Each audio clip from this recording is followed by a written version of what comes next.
All right, this is day number 23. This one's kind of weird. It's pretty interesting. I know the other day I was saying that I wanted to make a granular synthesis that was really like film score-esque and not, pop song form. So that is what I did. Let's get on over to Logic. Boom, in Logic today.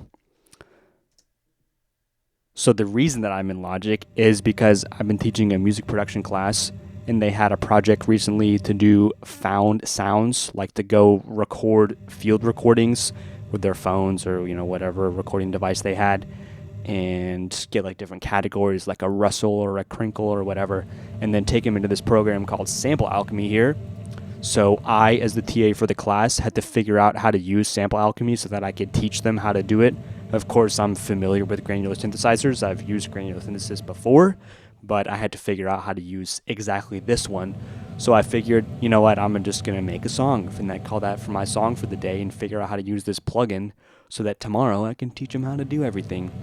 So that's what I did, and this recording is actually from a few years ago when I played a music festival. I played keys for a friend of mine who's a singer-songwriter, Fleeter, on Spotify, Apple Music, everywhere. Go check your music out. Great stuff. I played bass on one of her records. But on this live performance, I was playing keys.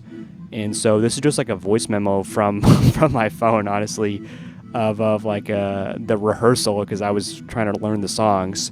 And so we just recorded the song in rehearsal.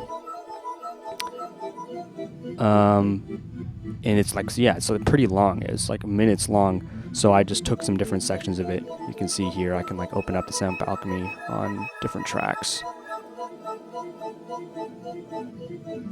Yeah, you can see this is it. I took two different, so this is one like I layered. I took two different parts of it and layered them on top of each other for that like kind of sound like this one that's playing right now.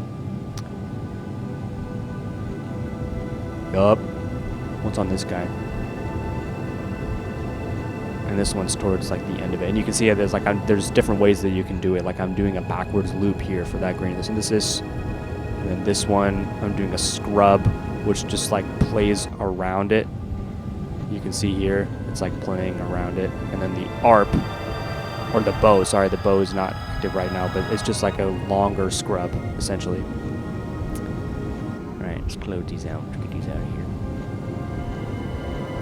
Oh yeah, and then I actually these are all MIDI notes, so I just like physically played them on my keyboard and just went, just did some crazy stuff. A lot of it is honestly in whole tone scales and kind of sticking to that. I think it's a G whole tone is what I stuck to. So there you go. I think it sounds super cool. We could talk about some things that like this is, even though it seems pretty disorganized and weird, it is pretty organized. Like here I'm just starting with a single note, just the G. And then I repeat that because repetition legitimizes. Shout out Adam Neely. And then the next one I go two notes, so I go G and A together. You can see, you can clearly see on the MIDI that that's what it's doing. And the next one is G A B. Well, that didn't trigger.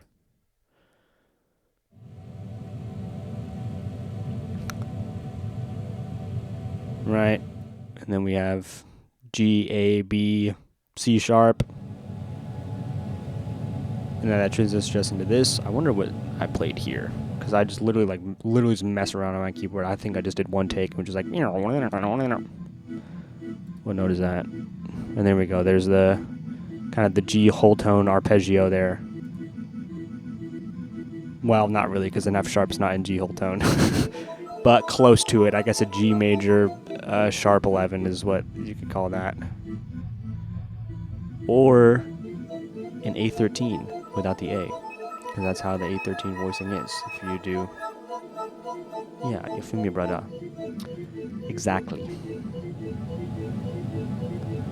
And then back into our kind of whole tone stuff. I think here, let's see, G, A, B, C sharp. Yup.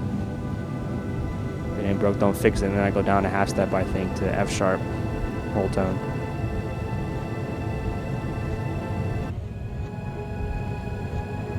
Yup. And what's this pedal tone? Just an A.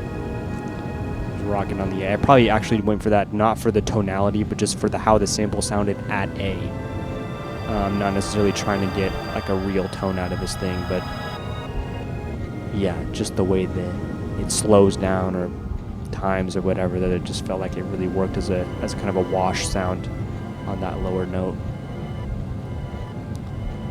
Yeah, and this is all played for real. I didn't program any of this. I just literally just using my classical chops and playing arpeggios and doing scale runs and really getting it down. You can see this huge run at the end here. And done. Oh, and I also want to talk about this. I used the Logic mastering. I think this is new. This like new mastering chain. It works really well. I gotta say, I was really impressed with it. I literally just hit custom EQ. Yesterday we were talking about cut the lows, boost the highs. There you go. It's exactly what this did. And then I did like fine tune the loudness myself to get it to sit right. But yeah, really impressed with this. So if you're a Logic user and you want to master stuff and get it to sound good, use this thing. Highly recommended from an audio engineer.